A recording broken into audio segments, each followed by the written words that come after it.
Me gustaría preguntarte cómo está el equipo deportivamente después de esta primera semana de secuencia de partidos, pero también cómo está anímicamente después de ese paro que se llevó el otro día, porque hubo varios jugadores que salieron luego en zona mixta que se les veía un poco cabizbajo, la verdad. Sí, inmediatamente después del partido, cuando tienen que realizar declaraciones, bueno, todavía tienes el amargor, el dolor de esta derrota, que es dolorosa por cómo fue y por el escenario y por cómo se dio el partido, que creo que hay que rescatar muchas cosas positivas. Entonces es normal que en ese momento se les notara de este modo. Y después, bien, el equipo físicamente, ya sabéis que es un grupo de jugadores que se prepara muy bien, que físicamente son fuertes, mentalmente son jugadores duros, y estamos asimilando el proceso. Creo que la semana más importante en cuanto a cómo respondemos jugar jueves domingo va a ser la siguiente, pero de momento estamos bien y bueno, a todo el mundo le duele perder, pero estamos en el camino correcto. Hola Íñigo, Rodrigo Cáceres para Gente Libre. Te quería preguntar por el estado de forma del equipo, porque estáis jugando bien, estáis teniendo ocasiones, aguantando bien al rival y plantando cara a equipos como son el Barça o el Atlético de Madrid, pero no terminan de llegar las victorias en la Liga. ¿Qué es lo que le falta al Real? Bueno, pues continuar con esta línea descrita por ti ahora mismo. Creo que hay muchas cosas muy buenas, incluso mejores de las que lo hacíamos en este tramo de la temporada del año pasado, por no decir mucho mejor, pero es verdad que cuando no ganas automáticamente se empieza a notar en el ambiente alrededor nuestra ese estrés por intentar conseguir la victoria sea como sea, y las victorias sea como sea no se consiguen nunca. Entonces tenemos que seguir con esta línea y estar más certeros cuando estemos de cara a gol, como los partidos de Celta y Barça, por ejemplo, que para mí son claramente nuestros, y mejor en situaciones de debilidad nuestra, como nos tuvimos, por ejemplo, el otro día en el Metropolitano o en Pamplona. Es una perogrullada, pero creo que mejorar en las cosas que no estamos haciendo bien y acertar en las que estamos haciendo bien, pues bueno, nos llevará a conseguir alguna victoria ahora.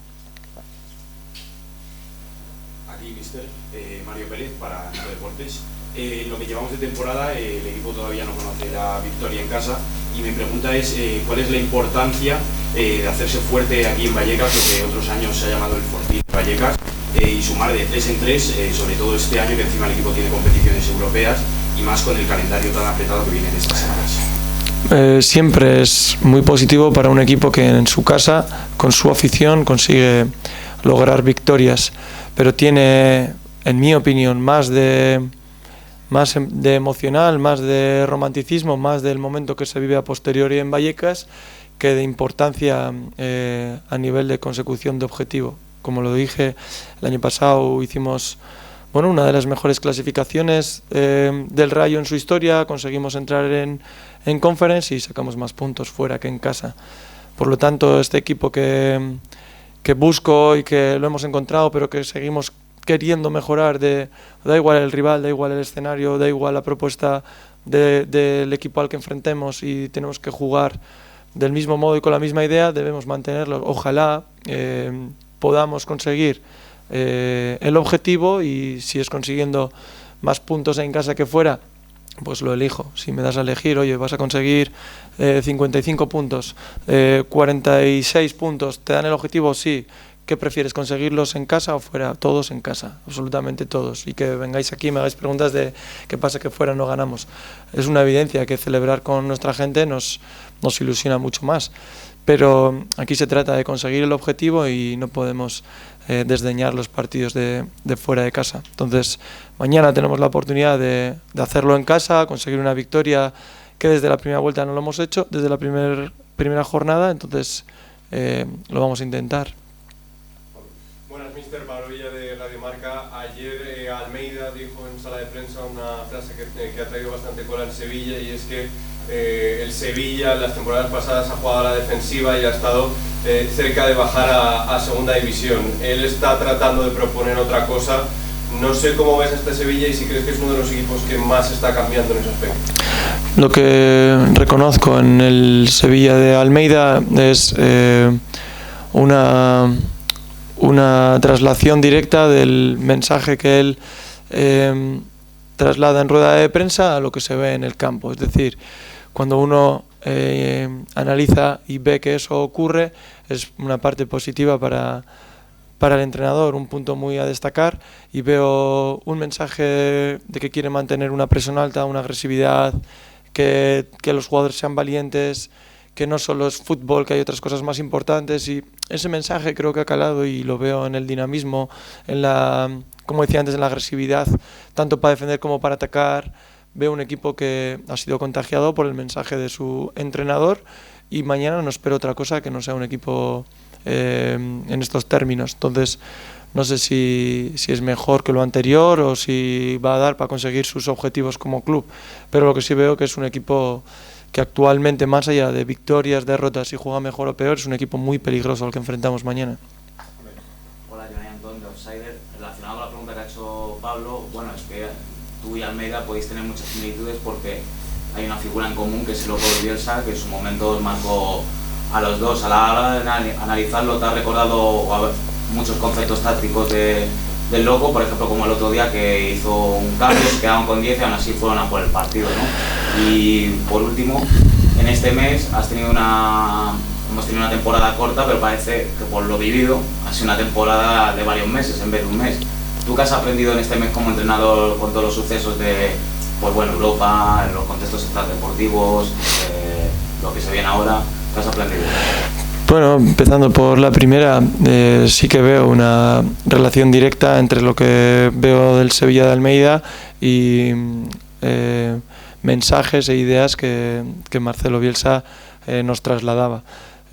Marcaje al hombre, como decía antes, no tener temor ante qué rival o qué estadio juegas. Bueno, ese tipo de ideas sí que lo veo plasmado y luego todo el mundo siempre tiene influencias a lo largo de su carrera como jugador, también como entrenador, porque sigue siendo influenciado por otros compañeros a los que observas y bueno, creo que tiene cosas que le habrá dejado Marcelo, pero estoy seguro que también en su forma de sentir, en su forma de pensar el fútbol, pues habrá intentado que el Sevilla se acerque lo máximo posible.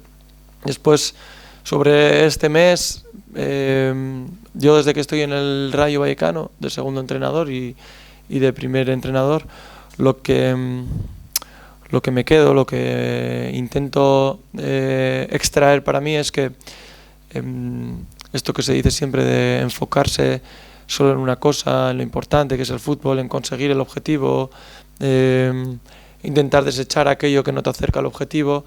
Creo que en el Rayo Vallecano esto es inviable, no porque haya muchos problemas, sino porque tú debes comprometerte con el resto de situaciones extradeportivas que suceden alrededor, ya sea no tenemos ciudad deportiva o la afición tiene descontento. Todo este tipo de situaciones en otros clubes se pueden obviar, pero aquí no se pueden obviar. ¿Por qué?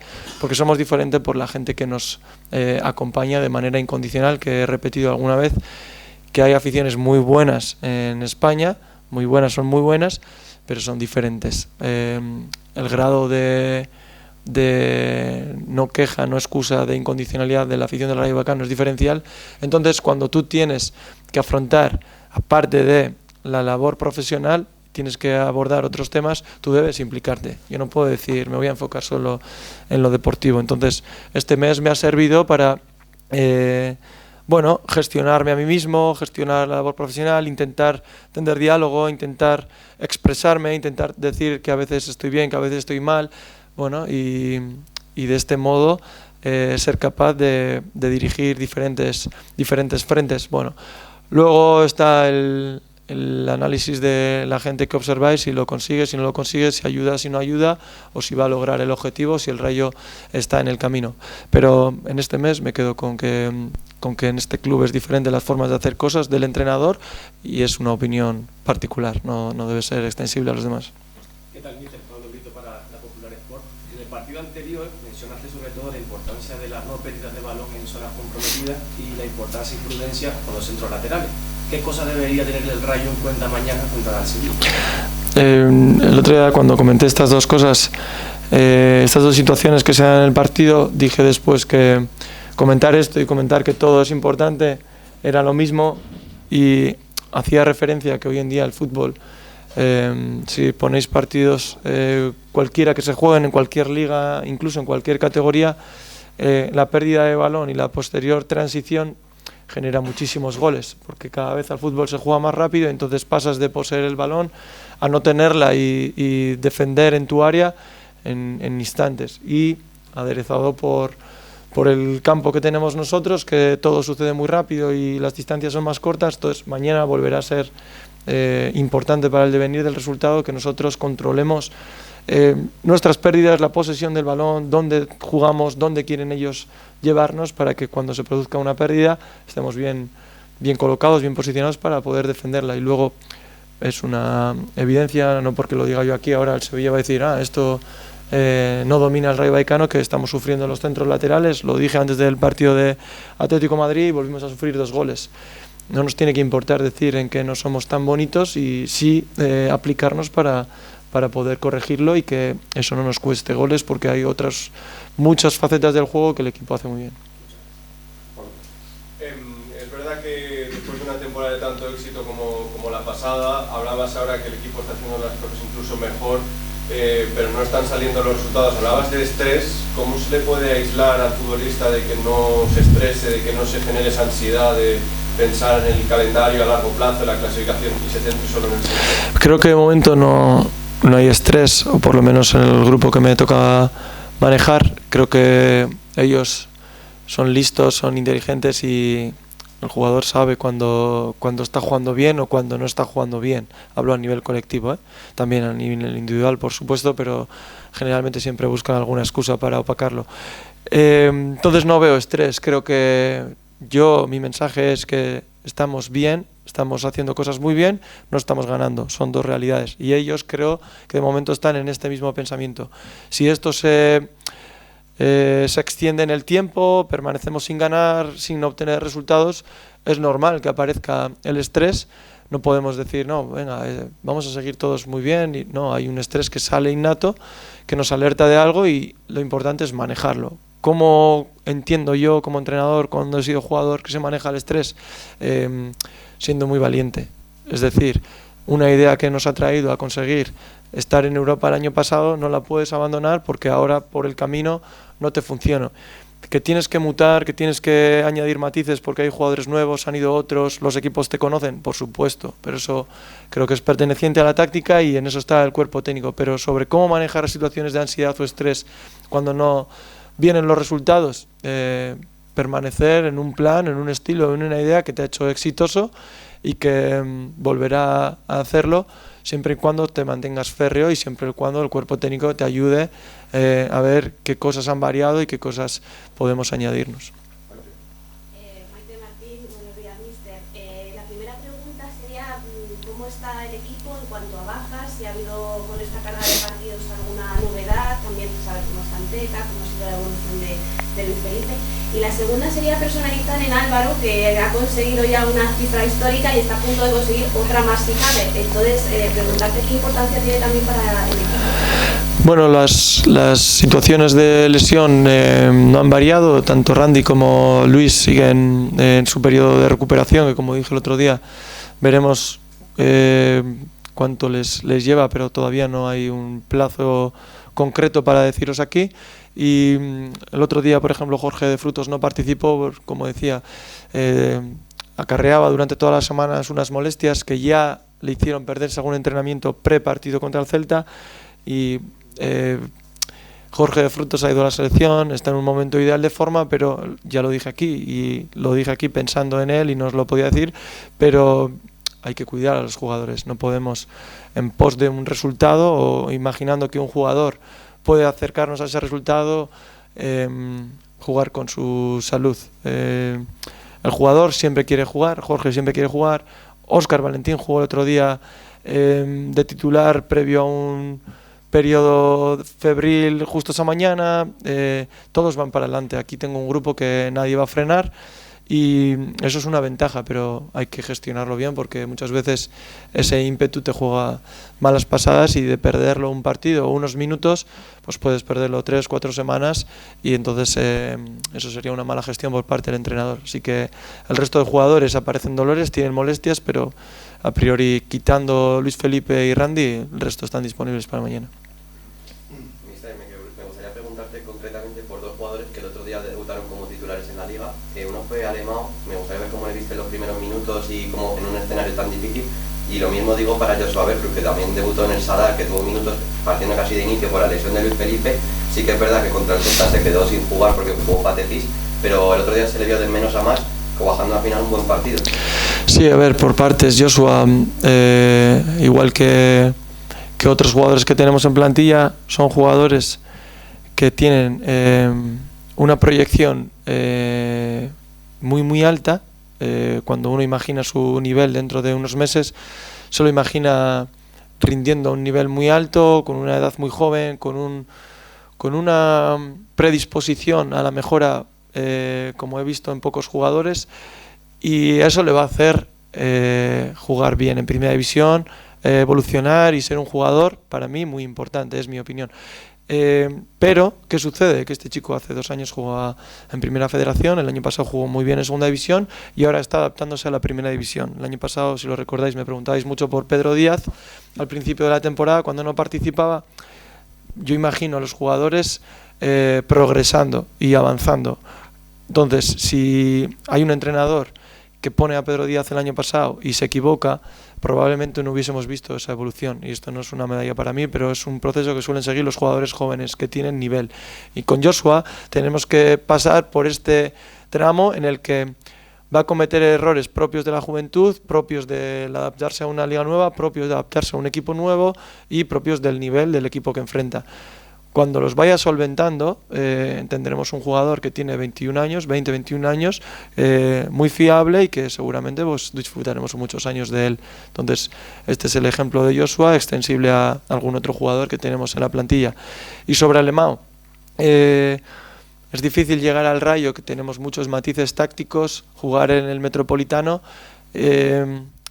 equivocarte en alguno de ellos y tener la nobleza y la tranquilidad de aceptarlo, porque aquí aceptamos profundamente el error del jugador.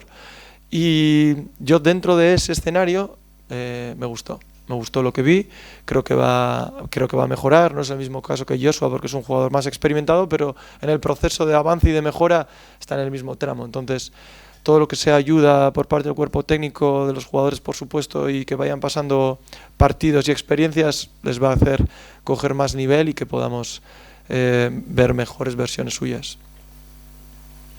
Hablabas de la juventud de Bertrus y también de la lesión de Luis Felipe. Ya hemos oído que Almeida tiene un equipo valiente, un equipo que ataque. ¿Cómo piensas afrontar ante esas dudas en defensa y las bajas el ataque del Sevilla? Las bajas nuestras. Bueno, pues como desde que se ha lesionado Luis Felipe han entrado 3 jugadores y creo que han estado a un alto nivel. Mañana, como no está Luis Felipe, jugará algún otro compañero en su lugar. Y después sobre el Sevilla, espero un partido muy dinámico, con un grado de intensidad muy elevado, y que el que sea capaz de aceptar esa frecuencia de intensidad y de dinamismo y poder poner pausa, nivel, criterio y acierto, estará cerca de ganar. Para la Molina de Nervios, quería preguntarle por el rival. Llega con un nuevo entrenador, Almeida, también prácticamente un nuevo estilo de juego respecto al año pasado. ¿Cómo se afronta el partido ante un equipo tan físico y cuáles crees que deben ser las claves defensivas del Rayo, sobre todo para frenar el ataque de Sevilla? Sí, tiene jugadores de ataque como el que nombras muy importantes, con un estado de forma que invita a tener precaución contra ellos, porque cuando los jugadores que juegan en defensa y en el medio tienen un nivel alto de forma, tendemos a obviarlo porque parece que juegan bien de manera más adecuada, y cuando los delanteros o los extremos juegan regular, siempre tendemos a la crítica, pero cuando están muy bien, como es el caso de los delanteros del Sevilla, enseguida se genera esa precaución, y de ahí tus preguntas. Entonces, debemos tener cuidado, como tuvimos cuidado con los atacantes del Celta, los atacantes del Atlético de Madrid, entendiendo que el análisis nos ha llevado a ver qué características tienen conforme a cómo jugamos. Después, sobre el Sevilla de Almeida, lo he comentado al principio, veo que hay un discurso del entrenador que los jugadores son capaces de replicar en el campo, es decir, no veo algo que diga el entrenador y que luego en el campo no se plasme. Eso muchas veces sucede o no sucede, y quiere decir que de momento no ha sido capaz de convencerle. Entonces, lo que sí veo en este Sevilla es convencimiento, es fe en las ideas del entrenador, y conforme vayan pasando las jornadas y los resultados se vayan dando, veremos si es capaz de darle trascendencia durante toda la temporada, que es el objetivo principal de todos los entrenadores, y que antes contaba que es el mío también como entrenador del Rayo Vallecano. Pero veo un partido difícil, complicado, con mucha disputa, con un equipo como es el Sevilla y su entrenador que son valientes, y con un equipo como el Rayo que también va a provocar este tipo de situaciones. Entonces deberemos protegernos, tener cuidado, defender muy bien y ser certeros. Última pregunta, Pablo, por favor. Quiero personalizar la figura de Pep Chavarría. ¿Ha habido algún jugador que ha reconocido abiertamente, como Unai, que le pides que tire desde fuera del área después del gol del otro día? No sé si a Pep también se lo suele pedir. Y preguntarle también un poco por su evolución. En tu temporada como segundo entrenador estuvo a la sombra de Fran García. Ahora ya no solo aporta en ataque, ha evolucionado en muchos aspectos, está entre los líderes de recuperaciones, de pases acertados, de duelos ganados. No sé cómo le está haciendo. Pep es una evidencia que está a un nivel muy alto, si no el más alto dentro de los laterales izquierdos de la liga. Esto es así, y bueno, parece que soy su entrenador y lo tengo que decir, pero cualquiera que vea fútbol lo sabe. Y su evolución obedece un poco a lo que comentaba el año pasado de Pedro Díaz, obedece a lo de Joshua Bertrud, obedece pues a Andrei, a Mumin, a todos estos jugadores que vienen con una precariedad futbolística por la categoría o por la inexperiencia o por su juventud, y que bueno, pues el entrenamiento, las ganas de aprender de ellos y los minutos y los errores van generando jugadores como Pep, que tenerlo con nosotros es un verdadero lujo. Y bueno, sí, yo les incito a chutar, porque cada vez hay más goles de fuera del área. Entonces creo que es un aspecto que debemos trabajar. Debemos, no sé el año pasado cuántos hicimos, pero tengo el recuerdo de varios goles de fuera del área, y tenemos buenos chutadores, y los laterales izquierdos, Pacha el año pasado en Ferrol, Pep el otro día, Andrei ha hecho alguno, tienen que ayudarnos, tanto defendiendo, atacando por fuera, jugando de interiores por dentro, chutando. Los laterales hoy en día en el fútbol son vitales para el devenir del equipo, y yo con los 4, lo dije el año pasado también, estoy encantado. Y ahora me he olvidado de la pregunta de Maite sobre Álvaro. No quiero dejarla pasar porque se lo merece Álvaro, es verdad. Luego es un chinche, no penséis que es un tío. Se lo merece el hito que consiguió el otro día. Ojalá pueda conseguir más, y yo digo siempre que me alegra el doble por cómo es. Lo comenté el otro día, es un excepcional compañero, es muy alegre, da mucho juego. No sé, son de ese tipo de jugadores que siempre dices, ¿no? Te alegras todo lo bueno que le pase. Pues Álvaro es un ejemplo claro, y que lo haya conseguido, bueno, a todo el equipo nos pone contentos.